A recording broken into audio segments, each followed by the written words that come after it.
और ऋषभ देव के ही पुत्रों में से एक पुत्र हैं। ऋषभ देव के बाद जो राजा हुए उनका नाम हुआ भरत। और भरत जी राजा हुए और जब चौथापन आया तो उन्होंने अपने ज्येष्ठ पुत्र सुमति को राज्याभिषिक्त किया और राज्याभिषिक्त करके स्वयं गंडकी नारायणी नदी के तट पर तपश्चर्या के लिए आए, तपस्या के लिए आए। पर्णकुटी बनाई और पर्णकुटी बना करके तपस्या में संलग्न हुए। लेकिन एक दिन एक घटना घटित हुई जिस घटना ने भरत के जीवन को मोड़ दिया। भरत जी एक दिन देखते हैं कि एक गर्भवती हिरणी नदी में जल पीने के लिए आई और पीछे से किसी सिंह ने दहाड़ लगा ली। अब सिंह की दहाड़ को सुनकर वह गर्भवती हिरणी नदी में कूद गई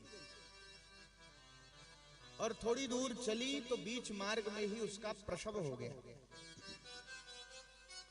प्रसव वायु के वेग से वह मृग शावक बाहर आ गया और हिरणी जो मृगी थी वह मर गई। मृग शावक तड़प रहा था, दया आ गई भरत जी को, कूद गए जल में और उस मृग शावक को बचा लिया। मृग शावक को लेकर आए, कुटिया में आग इत्यादि जलाकर उसके शरीर को सुरक्षित किया। लेकिन धीरे धीरे धीरे धीरे धीरे धीरे उस मृग शावक में इनकी आसक्ति बढ़ने लगी और मृग शावक में जब आसक्ति बढ़ी तो धीरे धीरे धीरे धीरे दिन भर में जो 24 माला जपते थे भगवान के नाम की वो 22 हुई। भैया अब उसके लिए भी टाइम निकालना था। फिर वो 20 हुई, फिर वो 21 हुई और धीरे धीरे धीरे धीरे करते करते माला छूट ही गई। माला के छूटने पर धीरे धीरे उनके मृत्यु का समय निकट आया भरत जी के। और जब मृत्यु का समय आया तो किसी और की याद नहीं आई, उसी मृग शावक की याद आई कि मेरे मर जाने के बाद इसका क्या होगा, इसकी देखभाल कौन करेगा। शास्त्र कहता है कि अंते या मति ही सा गति ही, अंत में हमारी जैसी मति होती है वैसी ही हमारी गति होती है। इसीलिए कहा जाता है कि अंत समय में भगवान का नाम स्मरण करना चाहिए।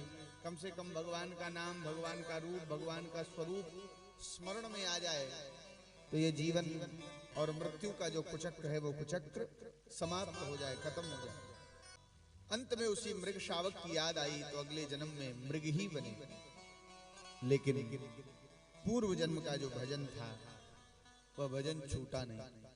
उस भजन के प्रताप से इनको पूर्व जन्म की स्मृति बनी रही।